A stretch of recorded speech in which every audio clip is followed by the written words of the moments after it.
दोस्तों, तो जैसा कि पिछले एपिसोड में हमने देखा कि किनियो की मिनी माउंटेन को जला दिया गया था, जिस पर किनियो गुस्सा होते हुए लॉर्ड जोंगी से बदला लेने के लिए यहाँ हेलोंग सेट पहुँच गया, जहाँ अपने फ्लेम का इस्तेमाल करते हुए किनियो पूरे के पूरे हेलोंग सेट को जला देता है। साथ ही साथ हम देखते हैं कि यहाँ पर लॉर्ड जोंगी, मास्टर जी और मिंजुई के साथ किनियो की अकेले फाइट हो चुकी थी, जिस फाइट के दौरान किनियो ने अपने हाई ग्रेड सेलेस्टियल सोर्ड को बाहर निकाल लिया था और उसी का इस्तेमाल करते हुए वो लॉर्ड जोंगी की जान ले लेता है। साथ ही साथ किनियो ने मास्टर जी और मिंजुई को भी बुरी तरीके से घायल कर दिया था, लेकिन उन लोगों को बचाने के लिए यहाँ पर हेलोंग सेट का लीडर ब्लैक ड्रैगन वक्त पर पहुँच जाता है। वैसे तो ब्लैक ड्रैगन की पावर किनियो से कई गुना ज्यादा थी, बल्कि उसके पास स्पेक्ट्रल डोमेन टेक्निक भी थी, जिसका इस्तेमाल करते हुए किनियो को अपनी जगह पर फ्रीज कर देता है। लेकिन दूसरी तरफ किनियो के पास भी कई सारे रास्ते, जैसे कि वो अपनी जंगली आर्टिफैक्ट में जाते हुए कहीं और पर निकला था और ये टेलीपोर्टेशन की तरफ दिख रहा था, जिस बात ने तो ब्लैक ड्रैगन को इम्प्रेस कर दिया था। शुरू में तो वो किनियो का डिसाइपल बनना चाहता था, लेकिन जब किनियो ने उसे मना किया तो वो किनियो को मारने की कोशिश करता है ताकि वो उससे ये स्पेशल टेक्निक चुरा सके। और इसी के लिए हम देखते हैं कि यहाँ पर ब्लैक ड्रैगन ने पहले से भी ज्यादा पावरफुल स्पेक्ट्रल डोमेन क्रिएट कर लिया था, जिसमें वो किनियो को फंसा देता है। किनियो के पास मूव करने की कोई भी जगह नहीं बची थी। अब आगे तो नेक्स्ट एपिसोड की शुरुआत यहाँ बिल्कुल उसी सीन से शुरू होती है, जहाँ पे स्पेक्ट्रल डोमेन में किनियो को फंसाने के बाद वो अपने क्लोज का इस्तेमाल करते हुए एक साथी किनियो पर हमला बोल चुका। और इससे पहले कि वो क्लोज यहाँ किनियो को टच भी कर पाते, तभी अचानक ही ग्रीन एनर्जी ने वहाँ पर मौजूद सब लोगों को एक साथ ही फ्रीज कर दिया। साथ ही साथ पीछे से एक लड़की की आवाज सुनाई दे रही थी, जो कि ब्लैक ड्रैगन को रुकने के लिए बोलती है। और हमें देखने को मिलता है कि ये लड़की असल में कोई और नहीं बल्कि कैप्टन हुआंग जिंग है, जिसने सामने की तरफ आते हुए सिर्फ एक ही हाथ की पावर का इस्तेमाल करते हुए ब्लैक ड्रैगन की स्पेक्ट्रल डोमेन को डिस्ट्रॉय कर दिया था। साथ ही साथ उसके क्लोन्स भी खत्म हो जाते हैं। इतनी खतरनाक पावर को महसूस करके तो ब्लैक ड्रैगन भी सरप्राइज होते हुए कहता है कि आखिर ये लड़की है कौन। लेकिन दूसरी तरफ कैप्टन हुआंग जिंग तो ब्लैक ड्रैगन के बारे में सब कुछ जानती थी, जिसके पास आते हुए वो किनियो को बताती है कि ये अपर सेलेस्टियल गॉड टांजुई है। टांजुई, तुम तो हमेशा जमीन के नीचे छुपे होते हो, तो आखिर अचानक से इस तरह बाहर क्यों आ गए। दूसरी तरफ ब्लैक ड्रैगन तो यहाँ पर मिस हुआंग जिंग के मुँह से ये सारी बातें सुनकर सरप्राइज हो गया था। वो अपने क्लोन्स को हटाते हुए हुआंग जिंग को रिस्पेक्ट पेश करता है, क्योंकि उसे समझ आ गया था कि उसके सामने मौजूद ये जो भी लड़की है ये यकीनन काफी सारा पावरफुल बैकग्राउंड से बिलोंग करती होगी। दूसरी तरफ मिस हुआंग जिंग भी यहाँ पर किनियो को देखते हुए कहती है कि किनियो, हम दोनों की दोबारा मुलाकात होगी। मैंने सोचा नहीं था कि हम दोनों इतनी जल्दी दोबारा एक दूसरे से मिल पाएंगे। किनियो भी यहाँ पर मिस हुआंग जिंग को देखकर उसका शुक्रिया अदा करते हुए कहता है कि मेरी जान बचाने के लिए आपका बहुत बहुत शुक्रिया।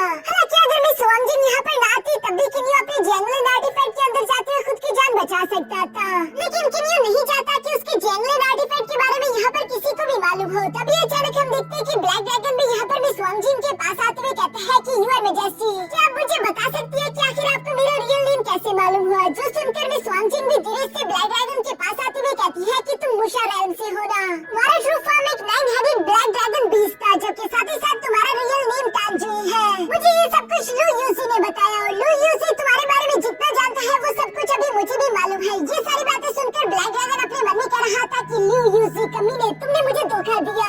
इवन कि मिस हुआंग जिंग मुझसे और सारा सरप्राइज करते हुए बताती है कि मुझे लू यूसी ने ये भी बता दिया कि आखिर तुम इतने अरसे से ब्लैक ड्रैगन पूल की हिफाजत क्यों कर रही हो। जो सुनकर तो टांजुई और भी ज्यादा घबरा जाता है और वो मिस हुआंग जिंग से कहता है कि अगर आपको वो चाहिए तो आप वो ले सकती है। इस पर मिस हुआंग जिंग जवाब देते हुए कहती है कि नहीं, मुझे उसकी कोई जरूरत नहीं। लू यूसी और तुम्हारे लिए वो काफी सारा मायने रखती है, इसलिए मैं तुम दोनों से वो नहीं छीनूंगी। जो सुनकर टांजुई यहाँ पर उनका शुक्रिया अदा करता है उन्हें अंडरस्टैंड करने के लिए। लेकिन आखिर ब्लैक ड्रैगन पूल के अंदर वो कौन सी चीज है जिसके बारे में ये लोग बात कर रहे हैं, फिलहाल हम लोगों को ये नहीं बताया जाता।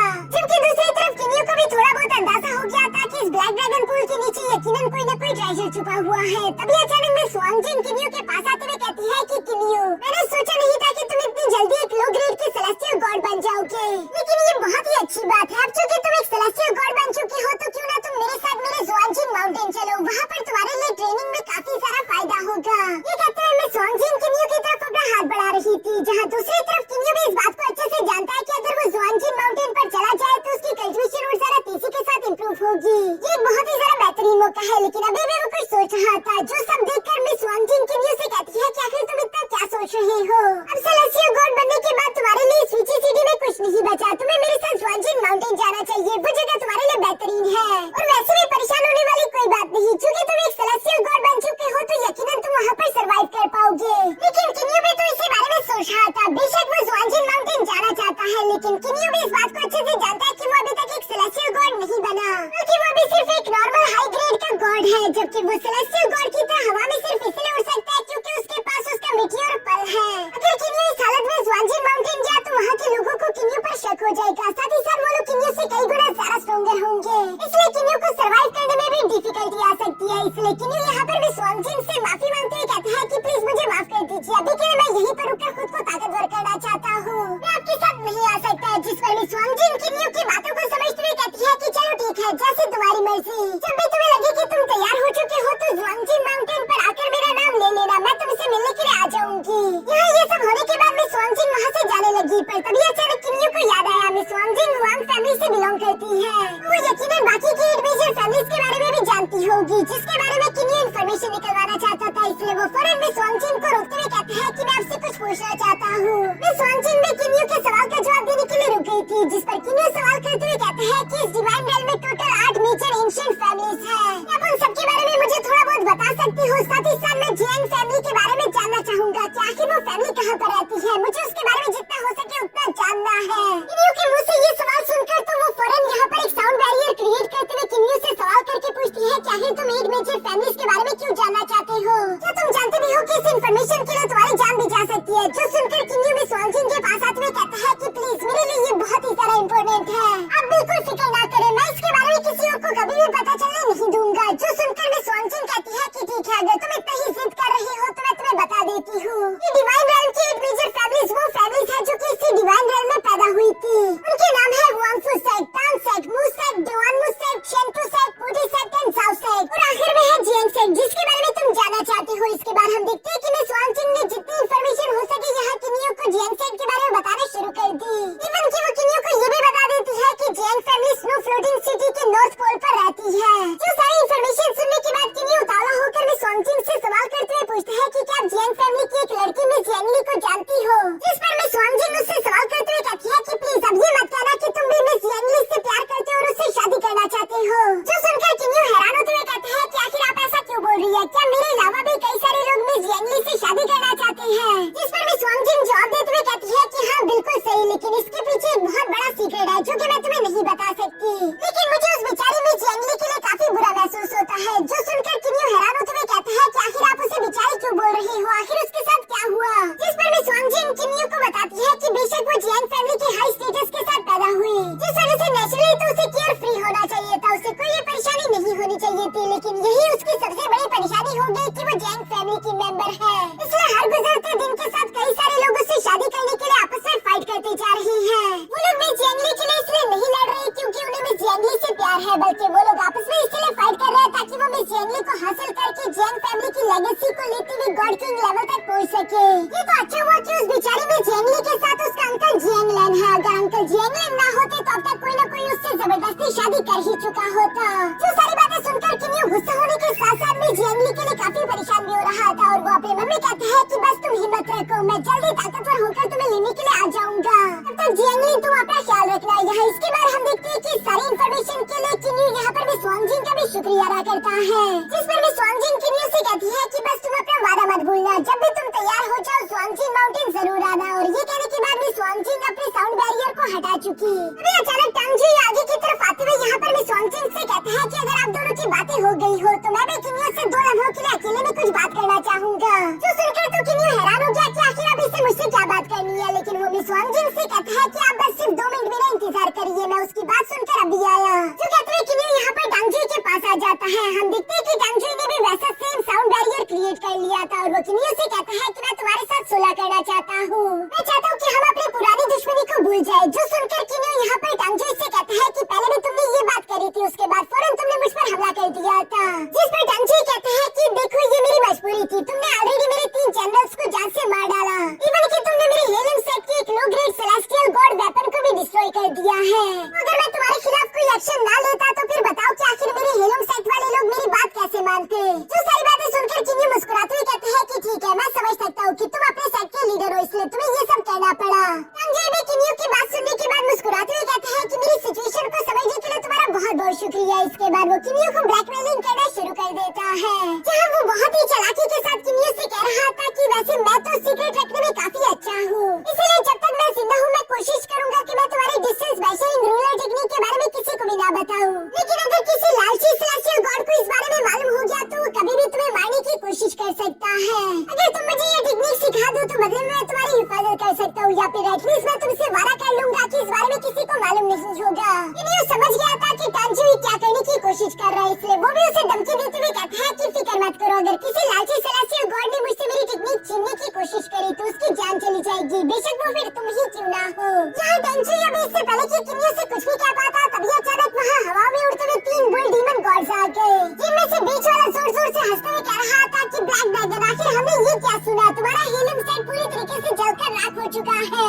ये तीनों भी हाई ग्रेड के सेलेस्टियल गॉड्स थे, लेकिन इन लोगों की पावर तीनों को कंबाइन करके ही टांगजी के बराबर थी। और ये लोग यहाँ पर असल में टांगजी का मजाक उड़ाने के लिए आए थे, जहाँ पर ये लोग कहते हैं कि हमने सुना कि किसी सेलेस्टियल गॉड ने अपने फॉर्मेशन का इस्तेमाल करते हुए तुम्हारे पूरे के पूरे सेट को जलाया है। क्या तुम हमें उस फॉर्मेशन मास्टर से नहीं मिलवाओगे? हम उससे मिलना चाहते हैं ताकि हम उसका शुक्रिया अदा कर सके जो उसने विची माउंटेन से कुछ गंदगी तो साफ कर दी। ये सारी बातें सुनकर नीचे की तरफ टांगजी को तो काफी गुस्सा आ गया था और वो गुस्से में अपने स्पीयर को बाहर की तरफ निकालते हुए कहते हैं कि आखिर तुम तीनों कमीने थ्री फोर्क माउंटेन से यहाँ पर क्यों आ गए? लगता है कि तुम तीनों ने कई दिनों से पिटाई नहीं खाई और इसलिए अपनी पिटाई का कोटा पूरा करना चाहती हो। जो सुनकर तो ये तीनों भाई तीसरे के साथ जमकर तो फौरन से यहाँ ब्लैक ड्रैगन के सामने आकर कहते हैं कि ये बेवकूफी भरी बातें करना बंद करो, तुम्हें सच में लगता है कि क्या तुम हम तीनों भाइयों को अकेले हरा सकते हो?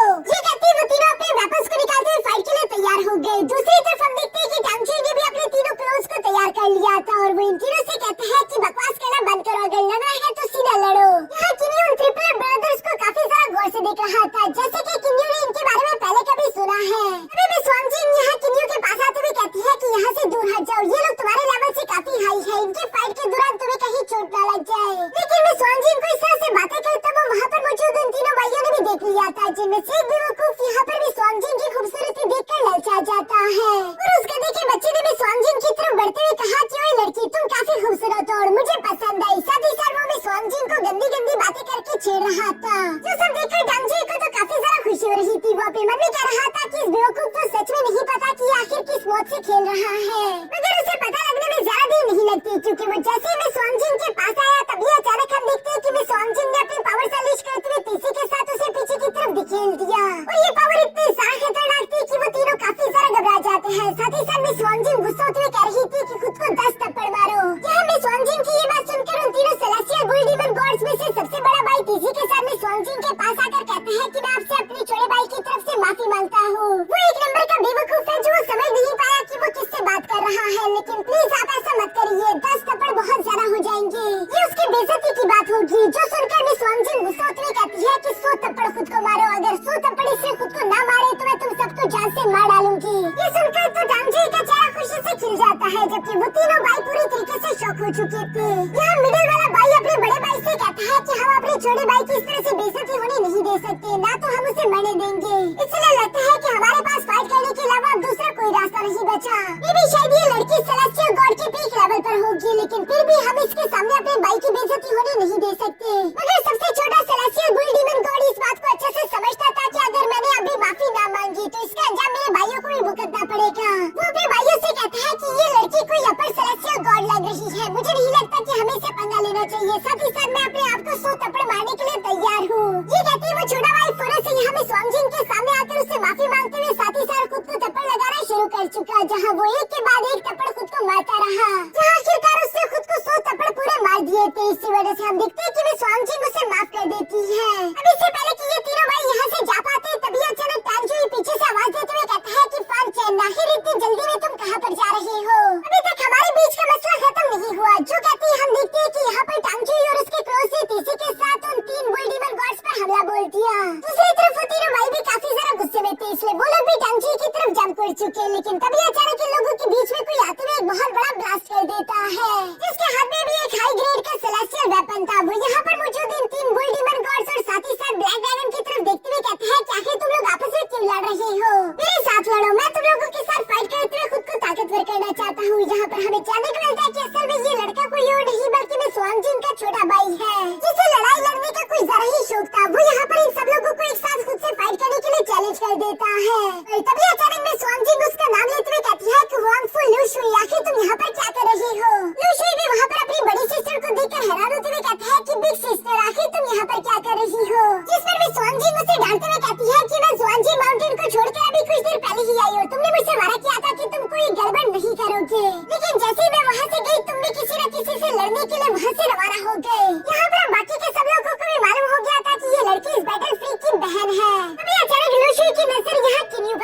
जिसे देखते हुए हैरान होकर कहता है कि मेरी बहन कभी भी खुद के बराबर में किसी को खड़े होने नहीं देती।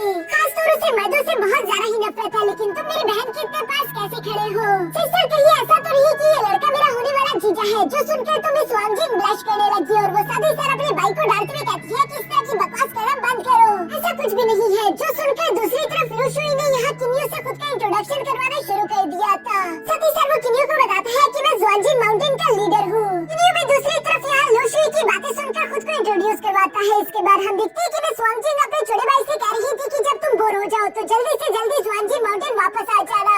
जो सब कहते हैं मिस वांगजिन किन्यू को अलविदा करते हुए फौरन यहाँ से रवाना हो जाती है। पीछे की तरफ से हम देखते हैं कि लुशुई अपनी बहन को आवाज़ें देते हुए कह रहा था कि रास्ते में अपना ध्यान रखना। और जैसे ही उसकी बहन यहाँ से गायब हुई वो फौरन से अपने वेपन को दोबारा यहाँ टांगजुई की तरफ तानते हुए कहते हैं कि टांगजुई तुम काफी ताकतवर हो, चलो आपस में फाइट को शुरू करते हैं। जो सुनकर टांगजुई यहाँ पर लुशुई से कहता है कि इसका मतलब कि तुम्हारा ये हाई ग्रेड सेलेस्टियल वेपन तुम्हें तुम्हारी बहन से मिला होगा।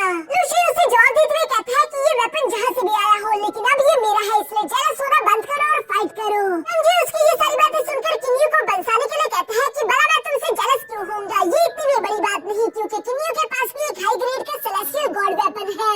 जो सुनकर तो लुशुई किन्यू की तरफ देखने लगा और कहता है कि क्या ये बात सच है? दूसरी तरफ हम देखते हैं कि टांगजुई भी किन्यू से माफी मांगते हुए कहता है कि किन्यू प्लीज मुझे माफ कर देना, ये बच्चा कोई जरा ही एरोगेंट बन रहा था इसलिए फ्लो में मेरे मुंह से ये बात निकल गई। लेकिन दूसरी तरफ किन्यू को अंदाजा था कि टांगजुई एक नंबर का कमीना है और उसने ये सब कुछ जानबूझकर किया है। तभी अचानक लुशुई किन्यू की तरफ देखते हुए कहता है कि वैसे तुम्हें देखकर लगता है कि तुम अभी हाल ही में एक सेलेस्टियल गॉड बने होंगे, लेकिन फिर भी तुमने ब्लैक ड्रैगन टांगजुई से खुद को बचाया और उसका मुकाबला किया, वाकई में ये बहुत बड़ी बात है। मगर दूसरी तरफ किन्यू से जवाब देते हुए कहता है कि नहीं ऐसी बात नहीं है, असल में मैं मारा जा चुका होता लेकिन मिस वांगजिन ने मेरी जान बचा ली थी इसलिए मैं जिंदा हूँ। जो सुनकर लुशुई कहता है कि अच्छा तो ये बात है और उसे अब किन्यू कमजोर लगने लगा, इसलिए वो यहाँ टांगजुई और साथ ही साथ उन 3 बुल डीमन गॉड्स की तरफ देखते हुए कहता है कि चलो फाइट करते हैं। जो कहते हैं उसने तेजी के साथ आगे की तरफ बढ़ते हुए लोगों पर हमला करना शुरू कर दिया। यहाँ पर हम देखते हैं कि वो तीनों बुल डीमन गॉड्स और साथ ही साथ टांगजुई भी काफी ज्यादा गुस्से में था।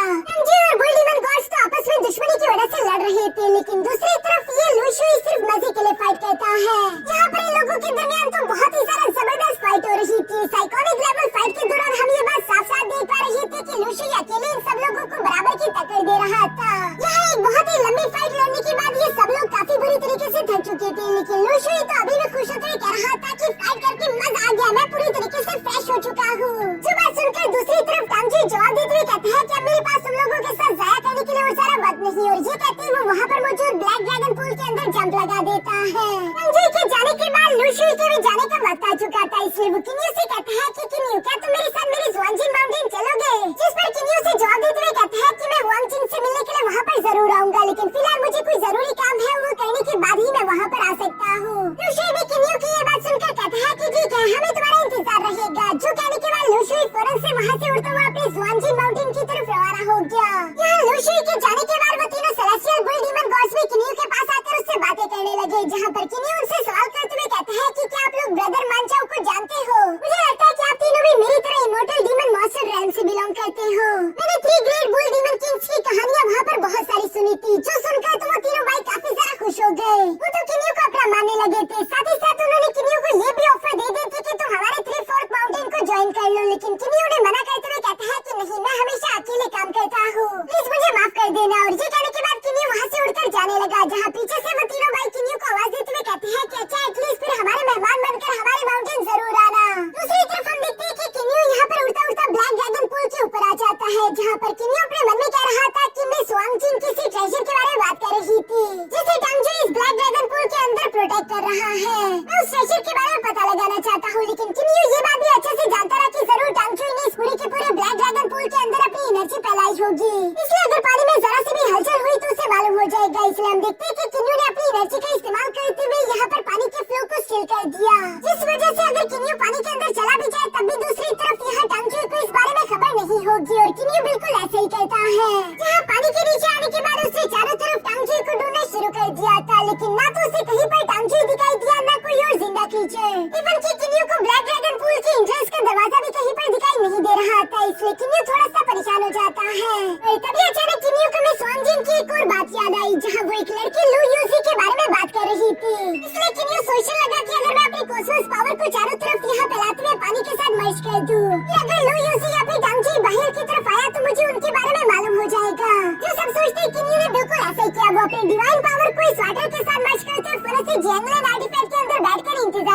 का, जहाँ कुछ दिनों के बाद किन्यू ने वहाँ पर उस पानी में किसी आदमी को महसूस कर लिया था, इसलिए वो फौरन अपनी कॉन्शियसनेस को बाहर की तरफ भेज देता है।